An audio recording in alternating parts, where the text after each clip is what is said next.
Thanks, Kelvin. Thanks for hosting, and thanks to all of you for joining. Hopefully, you can certainly hear me and see me. Thankful you're here. Thankful that Mission Central has organized this conference the way it has. And I'm serving as a pastor in Burnaby at the Nelson Avenue Community Church. I've been there about 13 years. And I'm really thankful you're here. I'm a little surprised that you're here for this kind of seminar and this kind of topic. It's not your typical missions topic. But I'm really hoping it'll be helpful to you as a follower of Jesus, church leader, but for all of us who have people in our lives or people that we're interacting with in some way who are not followers of Christ, maybe sometimes religious, sometimes not. I'm hoping it'll be helpful to you in terms of how we interact with them and approach them and even think about them. This seminar is coming out of a course I'm taking right now, a reading course I'm taking at Carey College on the UBC campus. I've entitled the course Understanding the Secular Mind. So my intention in the course was to try and, in some sense, get inside the mind of secular people, people who are non-religious, and some of them very much anti-religious or anti-religion. So through my readings and the reflections, talking with my professor, also this final paper I'm currently writing for this course, trying to bring some things that I'm learning through this course to you today. So here are a few of the books I'm interacting with. A book, and I'm sure some of us know this name, Richard Dawkins, who's a British scientist, atheist, very anti-religion and anti-religious, was part of this bus campaign in Britain a few years ago. There's probably no God. Now stop worrying and enjoy your life. A book by Christopher Hitchens, The Portable Atheist, a number of readings, essential readings for the non-believer. Also a British author, very anti-religious. The subtitle of one of his book was titled, another book was called God is Not Great, How Religion Poisons Everything. A large book that I had to read by Charles Taylor. Now, Charles Taylor is not an atheist. He's a Roman Catholic, a Canadian philosopher. But this book, published in 2007, has really helped people understand what kind of culture we're in. When we talk about being in a secular age, what does that mean? How did that happen? And what are things that are going on in our culture that helps us connect with other people, understand other people? And I will be using some of Taylor's terms. He has some fascinating terms in terms of how people think, how we should think about them. So I'll use them later on. Then a couple of books I've been reading at the end of the course by an author named Greta Vosper. I'm not sure if you know that name. I came across Greta Vosper's name a few years ago. The first time I heard about her, I just couldn't believe what I was hearing. Greta is a pastor in the Toronto area with the United Church of Canada, and she calls herself an atheist. If you go to her website, there are 3 words that describe her. She says, I'm a minister, I'm an author, I'm an atheist. And when I heard that a few years ago, I just could not get my head around how is that possible. But now, having taken this course and especially reading the book by Charles Taylor, I think, I still find it really difficult to put together, but I have some understanding of what's happened in our culture that has led to someone like a Greta Vosper saying, I'm a pastor, I'm a minister of a Christian church, and at the same time, I'm an atheist. So she's got this book, Time or Too Late, or another book called Amen, What Prayer Can Mean in a World Beyond Belief. So again, based on the course, based on the readings, the reflections, I want to talk about 9 things I've learned that atheists have helped me with. Sometimes it's hearing about their life, something that that something's happened with them on their journey that I've learned from. Sometimes it's their critique of the Christian faith that has helped me. That something I've picked up from them that I think, oh, that's helpful to know. I might not agree with your viewpoints, but what you said about that is really helping me. So there's a number of slides here we're going to go through. If we were in a room together, I could give you a handout and we could have just for more interaction together. So the slides are there to help us kind of follow along, keep going, but also for those of us who are visual learners, something in front of us, hearing the voice, and then also maybe seeing something to read. So the first learning, especially as I've thought about Greta Vosper's journey, um, is how do we respond? And you might be thinking to yourself, how have you responded to people who have either said, I'm a different religion than you, or especially I am not religious, and maybe even I'm against your religion. How have you responded, or how have maybe others that you know responded to people like that? And there are various ways, of course, for us to respond. The church has had various approaches. One of them has been maybe to simply ignore, pretend they're not there, kind of put our head in the sand, and hopefully the atheists and those who critique us will eventually go away. Another approach has been to sanction, whether kind of burn their books mentality or just sanction their perspective, don't allow them to say what they believe or don't allow others to read what they're writing. A third approach might be the reproach of anger or rage. Like we're so upset with people who critique the Christian faith, whether online or other ways, we're just going to be angry with them. A fourth approach, somewhat similar, is just we're just going to get in a mode of winning the battle. We're going to be very combative, and it's going to be like a fight, and let's see who wins the argument or sort of wins this moment in our culture. I can relate to some or maybe even all of those. There was a point in my life, boy, I just don't want to hear the arguments. I wish people weren't writing like that. I wish those books weren't around. Or let's just close our ears to what's going on, or let's get really angry, etc., etc. Today, I want to encourage us to take a posture of understanding, trying to understand where authors and people in our lives are coming from. And I suggest that because for me, understanding is kind of a subcategory of love. If we're really going to love others or those in our lives, trying to listen to them, which is very, very difficult to do, actually, to really listen to them, understand them. I'm also encouraging us in this because this is what I hope others would do for me. So I want to do for others what I'm hoping they would do to me. That if we want to have a conversation, I want to understand you, and I'm hoping you'll take time to understand me. I'm also hoping that understanding will lead to better communication. So I could just assume what I know about you and start critiquing or giving my arguments or my response, or I could wait. If I really try and understand you, my response will be, I think, a better response because it'll be based on understanding. I'm also hoping that understanding gives us opportunity to learn from even those that we disagree with, and can also lead, I believe, to better praying for people. So, for lots of reasons, I want to encourage us to be people who understand. And some of the Christian concepts that help me in this, as I think about people I read or who are, whether writing or on YouTube sometimes, is first of all to think all truth is God's truth.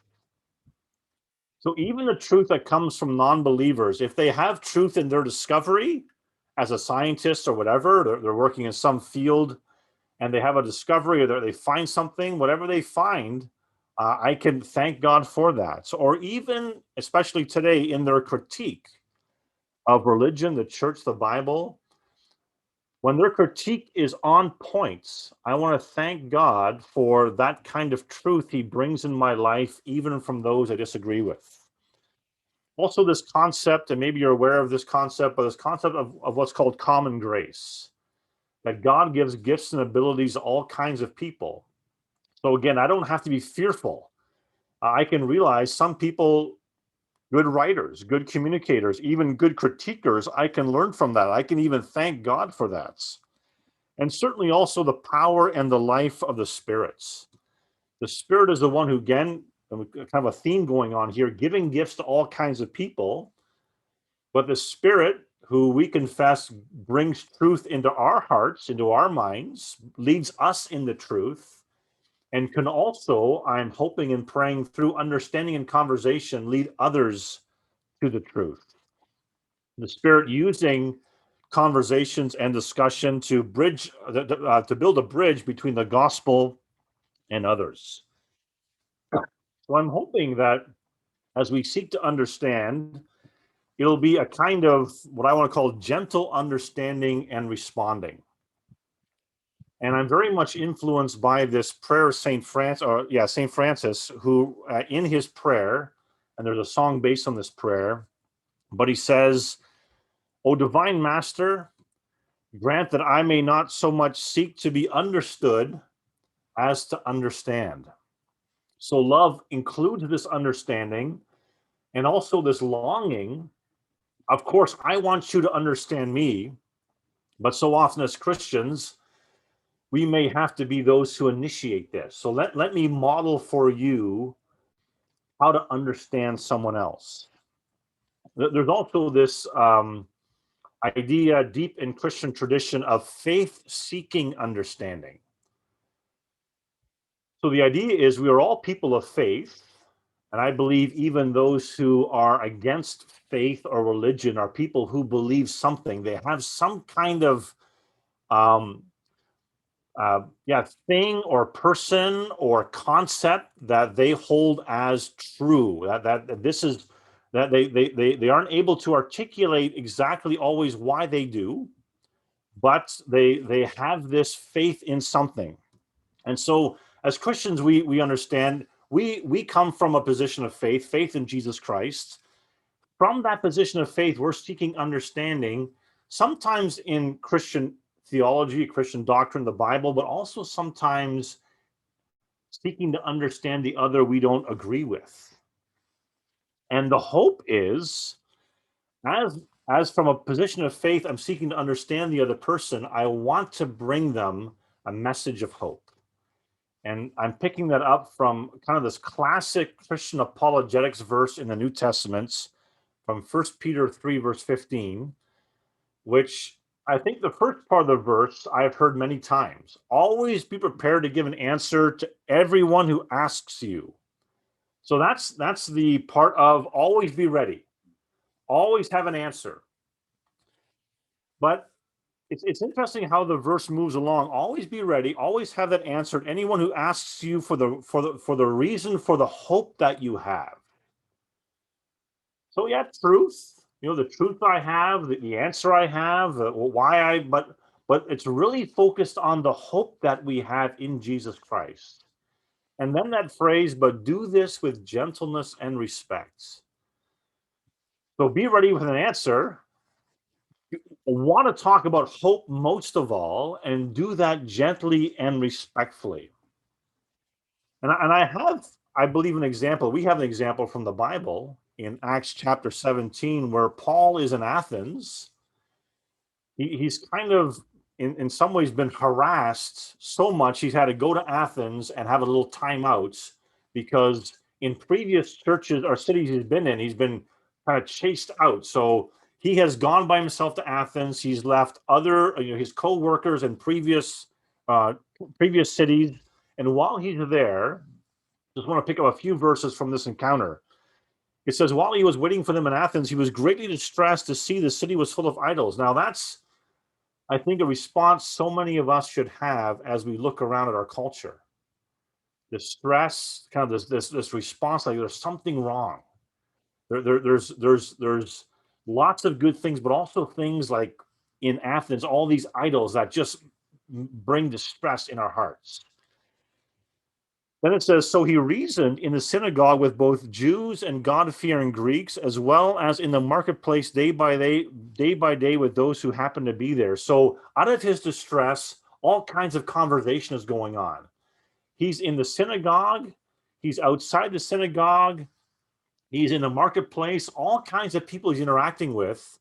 And I think it's out of that kind of interaction that he's able to say, stand up one day and say, people of Athens, I see that in every way you are very religious.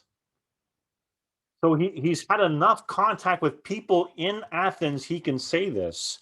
For as I walked around and looked carefully at your objects of worship, I even found an altar with this inscription, to an unknown God.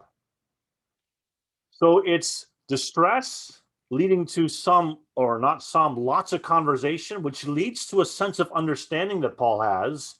And then he can interact with these people in Athens. And what I find so interesting is if you keep reading this story toward the end of chapter 17, in his talk, Paul gets to the resurrection, which is the foundation for the hope of the Christian faith, which I think he's picking up that verse from 1 Peter chapter 3. Always be ready to give an answer for the reason for the hope that you have. Do this with gentleness and respect. It also makes me think about Jesus Christ, who in the Gospel of John chapter 1, verse 14, is described as the one who came full of grace and truth. And I find actually that's really insightful, just the pairing of those words. And what word comes first? It's the word grace and then truth. In the ministry of Jesus, so often it's grace and then the truth. I think in Paul's, just as we were reading from Acts 17, this grace of I'm discussing with you, I'm interacting with you, the grace of talking and listening, and then I'm able to bring truth into your life or into the life of this city. So that's a number of things about our approach. Now I want to dig in a bit more in terms of some shorter learnings I've discovered. One of them is something I know myself personally, the powerful influence of community. If you've been in a church community, even for a short time, but especially you've been in one for a long time, like myself, since I was basically born, I've always been in a church community. You know the influence. If you reflect on it, you know how much churches mold us and shape us and form us. And so I was really intrigued to hear about Greta Vosper, again, this pastor in the Toronto area who's an atheist, who says, or who attributes a large influence of her journey toward atheism. She attributes that to the United Church of Canada. She says in one place in the New York Times article, "This is my church. The United Church made me who I am." Now, it's possible that people in the United Church would say, well, we never intended Greta to be an atheist. So we don't, that's not what we're trying to do in the United Church. So there could be some disagreements about her points. But for Greta, the way that she was raised as a child, a young person, even as a theological student, the things she learned in that context led her on this journey. Now, the church context you come from, you might say that would never happen to me or anybody in our church. But for Greta, in terms of what she heard, it did lead in that way. So she says when she was growing up, there was lots of focus on ethics, or what she will say is the ethos, or loving people, but not a lot of focus on doctrine, which I found interesting. She says, Jesus, oh, I knew all about Jesus. He was my example, my model, but nothing really said about salvation. So be like Jesus, but not much talk about what Jesus has done for us, saving us. Also, she says there wasn't much on, or there was lots of questions about the historicity of the Bible. Maybe the Bible is not really all that true in terms of its history after all. Now, when I take those three things together, not a lot of doctrine, Jesus is basically a model for me, and the Bible's not that historical. I put those three things together. I think, oh, well, wait, well, it wouldn't take too much for someone who was thinking like that to move in the direction of being an atheist. So it makes me wonder, what kind of communities of faith are we fostering? Which is not meant to say the church you're part of or the church I'm part of is forming atheists. but how important the formation of the church is in terms of how people develop, how they think about God, Jesus, the Bible. It's given me pause just to wonder, how is the church I'm serving forming people for faith or for future life? Maybe it's doing what I wanted to do, maybe not. Are there places where we can do that better? A third thing I've learned is, why are so many people anti-Bible? Which I assume a number of us know, maybe all of us know, a lot of people, a lot deny the authority, the authorship of the Bible. Even the Bible is dangerous. So there was a time where people, maybe they wouldn't agree with the authority, the divine authority of the Bible, but they at least say, well, the Bible is inspiring or interesting. Now that has changed in our day, where people come out and say, no, the Bible's not inspiring or interesting. It's actually dangerous for people. And there are various reasons why people have said this. One of them is because if there is no God for them, then there cannot be a God who inspired this book. They will point to seemingly, contradictions in the Bible. They will point to, at least for them, the Bible doesn't make much sense. Right? There's lots of authors, lots of stories. They don't see the big story in the Bible. And certainly there are parts of the Bible that they don't agree with. So they're going to reject small or large portions of the Bible. But in my readings, I've found one of the main reasons, I'm not sure if it's the main reason, but a main reason is the violence. These, what someone has called, these texts of terror in the Bible. So places of judgments, the flood, or places of violence against women, like Dinah and Tamar in the book of Genesis, wars, judgments, or a verse like Psalm 137, verse 9, happy is the one who seizes your infants and dashes them against the rocks.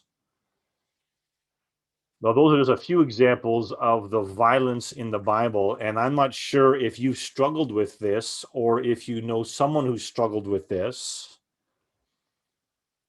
How do we respond? Even if you haven't struggled with this, how do we respond? And I just make a quick aside to say, I think some kind of response is needed.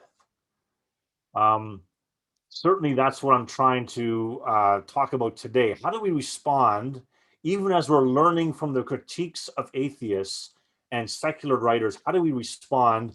Important for us as a church community to respond to people's objections. And some people, that's part of their calling. A book, an article, a YouTube video, kind of maybe someone's officially responding for the church, but also for our own souls. For those of us who deal with maybe some of these similar questions and responses to the Bible or responses to the Christian faith, it's good for our souls to have some response. So, a few things to say, and there's more that we could say about this, but responding to the Bible's violence, I would say one of the things we should do is show some empathy, some level of empathy, to say, I've struggled with that as well, or I know others who struggle with that, or I'm not exactly sure how to respond to that verse or that story right now. You might be someone who says, I don't struggle with all the violence in the Bible. Like, I can't show empathy. If you're someone like that, I would encourage you to read the Bible again, because there are certainly some places where the violence of the Bible is meant to have a response of that's awful. I don't want to hear about someone or someone's doing that much violence to someone else or hurting them in that way. So if you've never had that response, I would suggest there are certain passages you need to read or hear again.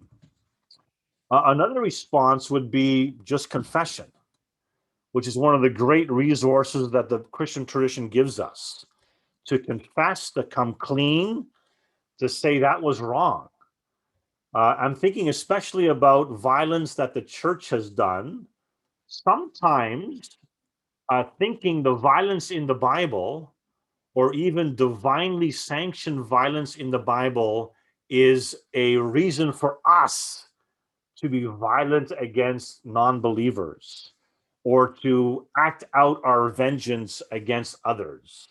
So I think it's very appropriate for the church to say there have been times in the church's history where we have not treated others well, where we have to confess the wrong that we have done. A third response is, and we can't do this for every passage, of course, but to read the Bible very carefully. Read the text. Read the text. So I just realized a little while ago in Genesis chapter 3, where God is bringing judgment on Adam and Eve and the serpents. It's interesting. There's no use of the word anger or wrath in that passage. We had the judgments, certainly, but even in the midst of that judgment, we have in Genesis 3:15 this promise of the snake crusher. Someone's going to come and crush the head of the serpent. This ray of hope, or that detail of God clothing Adam and Eve, or I'm going to suggest even casting them out of the Garden of Eden, is a kind of mercy.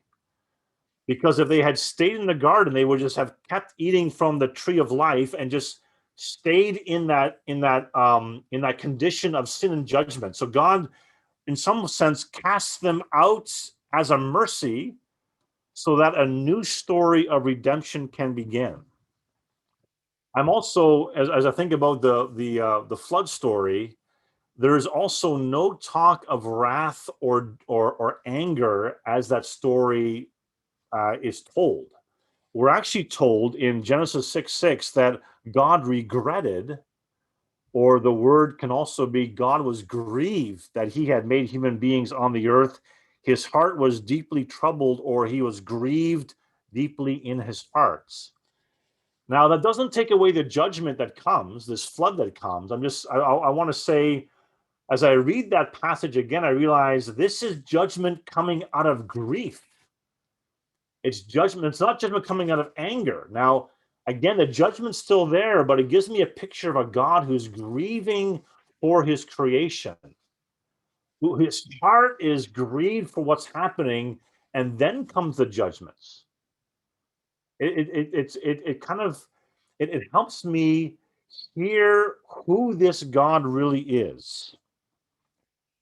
Certainly, another response is just realizing not everything the Bible describes in terms of violence is prescription for us. So there are some places that are just plain describing the violence. It's not telling us to be violence. Another thing to say is, who is this God of the Bible?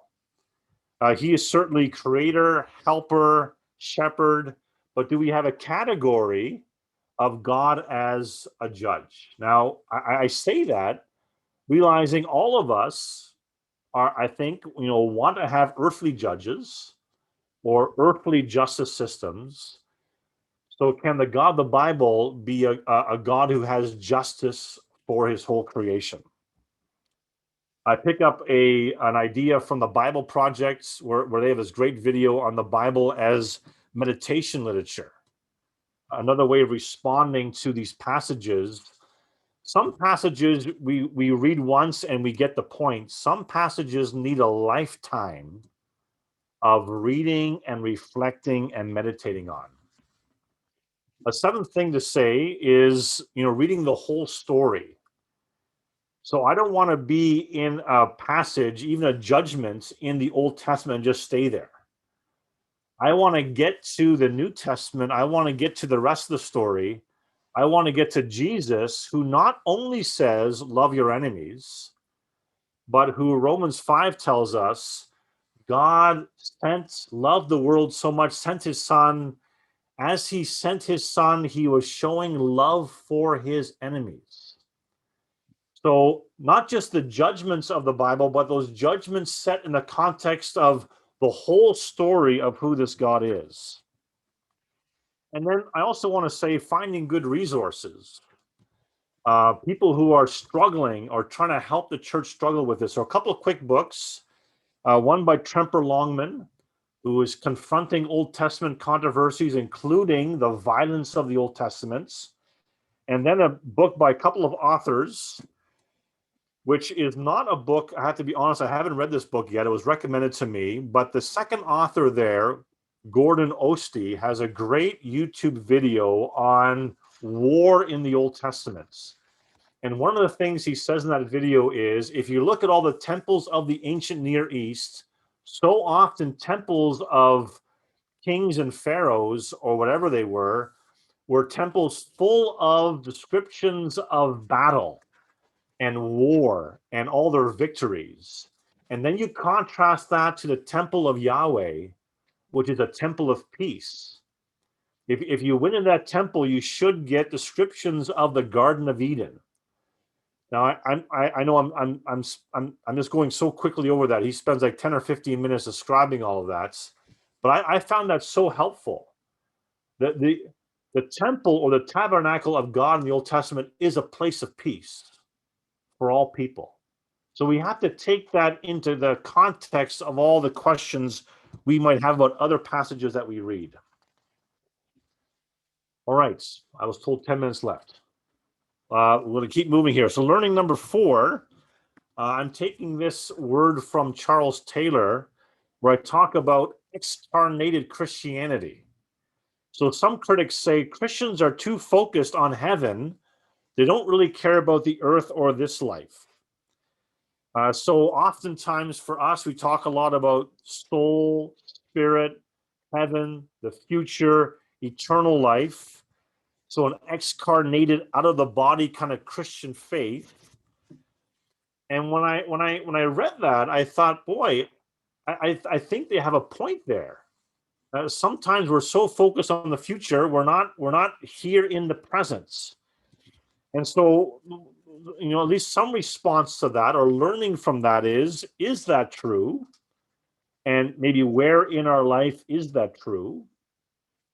Recognizing sometimes certain views of the Bible, salvation, the future contribute to excarnation. So excarnation, of course, is the opposite of incarnation. Right? We talk about Jesus Christ, the incarnation, the Son of God incarnate in human flesh. This is excarnation, where we are not, all that concerned about the flesh anymore, or the body, or the world around us. And sometimes there are views of the Bible and salvation, the future that people have, like the main goal is to get people into heaven. I would question that.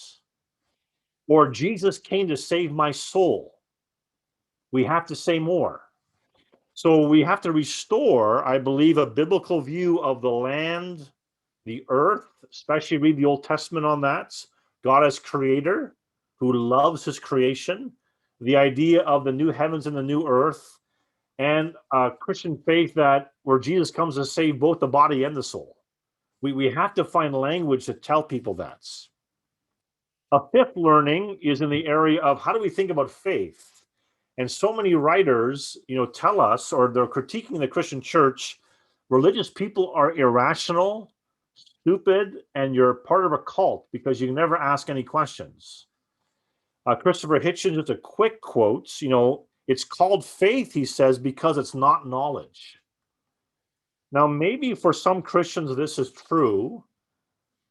I've never thought of faith that way, but sometimes I hear people say something like, talking about faith or coming to Christ, and they'll say, it was like leaping into the dark.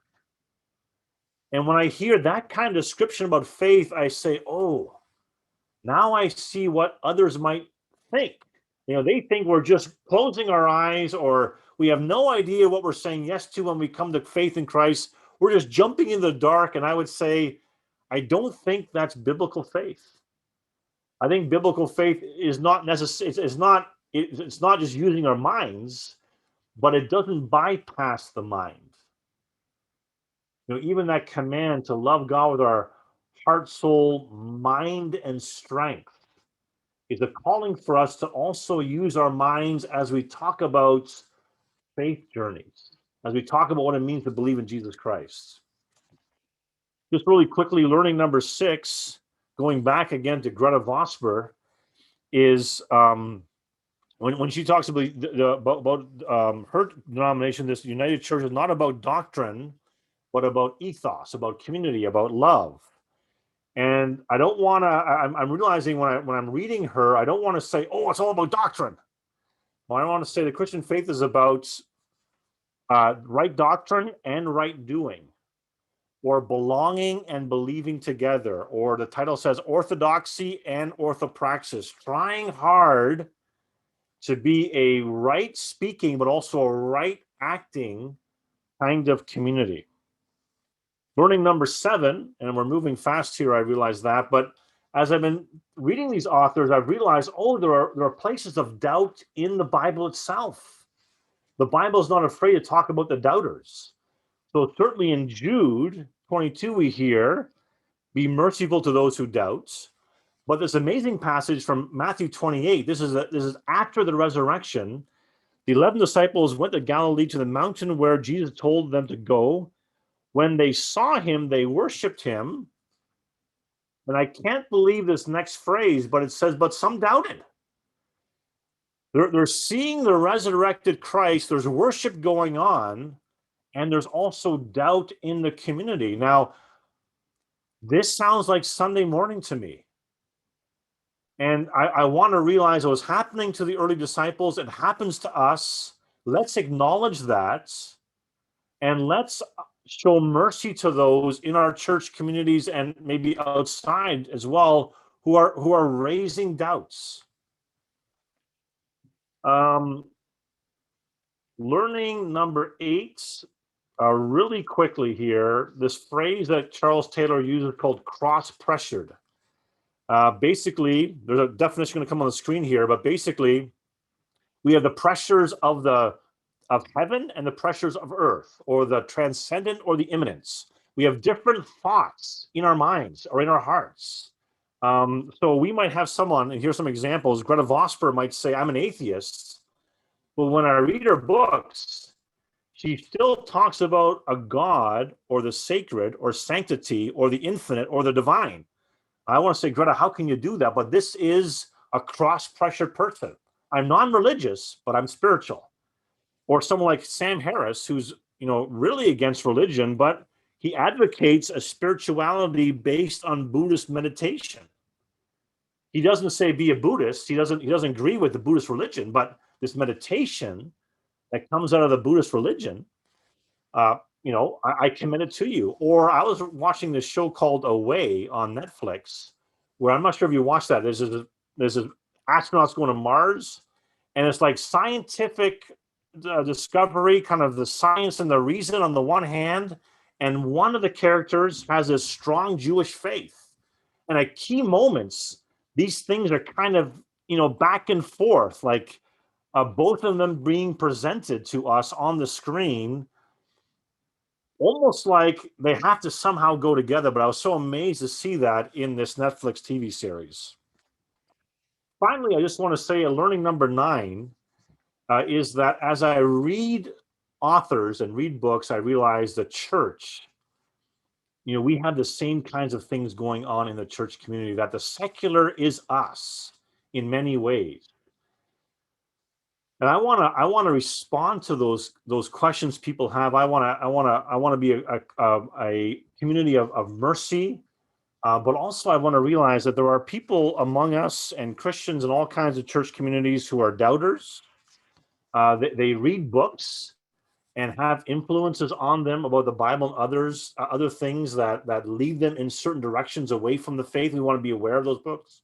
We want to know how to respond. They have an understanding of faith sometimes that faith is against religion, or against reason, and I want to question that. Again, the separating of heaven and earth. The Bible wants to bring heaven and earth together, and so often in the church we're kind of separating them. We're all about heaven. We don't care about the earth. And I'm just going to go really quickly. This expressive, what Charles Taylor calls expressive individualism. We're so focused on the self or the me, especially in our songs. I'm really getting distraught about it. Or what he calls the buffered self, which is a self in the medieval ages, people were always aware there's devils and ghosts and God and all kinds of forces out there. In our modern world, we've buffered ourselves against all of that. And also sometimes in the church, this phrase, sometimes I've heard people say practical atheists. That's what sometimes Christians are. We have our church moment on Sundays, but for the rest of the week, we don't live out of that reality. And just to recognize that, sometimes in just realizing, but sometimes confessing, and then how do we follow Christ with this, all these things going on in our society, but also so often in life of the church. Now I think I'm right around the end of time, maybe. It's 1:45. Oh, 1:45. Okay, great. So we have some time for questions or comments or yeah, whatever's going to happen here. So I can have a look. So there is one question that is in the chat, and that's, how do you respond to people that were Christians that have become ex-Christians, like the Josh Harrises or the, well, there's a bunch of people, I don't recognize these names, but resources right. for that. Yeah, I mean, I would want to do the same kind of thing as I'm talking about in this seminar. I want to try and understand. I want to begin with an understanding of who they are, what's happened to them. I want to do for them what I hope they would do for me if I was in that same situation, to listen. And then hopefully very prayerfully and wisely, like, what's the thing to do? What's the thing to say? I think the worst thing we can do is vilify people or say, okay, you've left the faith. We're not going to talk with it. People like that need to have also community around them. And it could be a long journey community. And there's no guarantee what will happen with someone's faith commitments. But for people to say, we aren't done the conversation. We're not done loving you, caring for you, listening to you, praying for you. So that would be at least initial response. But it would take some time to understand.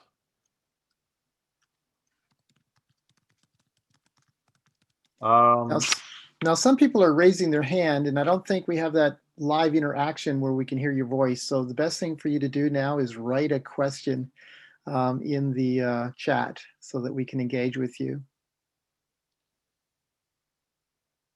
I also want to remind everybody that this will be available to you for 30 days after the conference closes. So you can come back. And Johannes, somebody asked whether or not the slideshow would be available. So if you would just, Phyllis, put in the email address in the chat so that people can contact you privately and ask questions that they didn't think of, or maybe you could even make the PowerPoint slides available. Sure, yeah. Thank you, Phyllis. I should maybe say that my own journey is, 5-10 years ago, I would have never guessed that I would do a seminar like this. Okay. But I see the need for us to engage our culture in a way that's not, it doesn't have to always be a fight, or to kind of lessen the tension. And I don't think fighting is really the approach that the New Testament gives us in terms of engaging with other people. So I want to, and the course I've taken has given me some understanding, but I want to move into people's lives if I can, with questions, wondering, a testimony, certainly, but maybe it begins by listening to their story first. That's great. I mean, I'm sure a lot of people don't know that I'm a campus minister at a secular university in the area.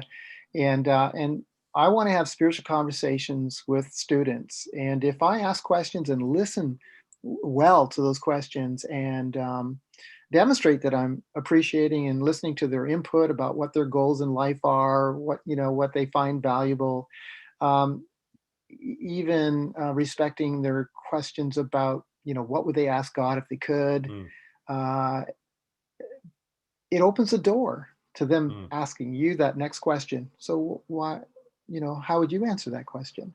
mm. And so it's powerful. I think more Yeah. people are more open than you think, and more Christians have more of a capacity to share because of their knowledge of God's word and the power of the Holy Spirit to bring to your memory Mm. the right thing to say at the right time. And just practicing it, it flows a little more easily. Here's a question: when people ask about our belief, why do you believe that there is a God? I feel the common answers are either one, I believe because I believe, that's a circular argument, or they go into a very scientific, fulfilled prophecy, evidence defense. Is there another way, a middle ground for why we believe what we believe? Yeah. Well, I think that, there's all kinds of arguments people use, arguments for God's existence. Um, I feel that for me, and I think for people, like what they're looking for is why do you believe? Which I realize is not the easiest answer, because it's not one that we reflect on a lot. Even for me as a pastor, I'm thinking, okay, why do I believe? And for me, it always comes back to Jesus Christ. Now that might seem kind of simple, but I realize it is the person of Jesus, and especially the resurrection, which I think has a lot of historical credibility. Like it's one of those. It's the foundation event. If there is no resurrection, goodbye Christian faith. But if there is a resurrection, I want to be aware of. Okay, people have written about that. It's not just some event we know nothing about. But I think what they want to hear is, why do you believe? Why do you believe in this Jesus? So not I would try to encourage people, don't talk about God, because we have no idea what they mean, or when you say God, what they think in their minds. But talk about why you believe in Jesus Christ, why you're following this Jesus of Nazareth. Why is he the Messiah for you?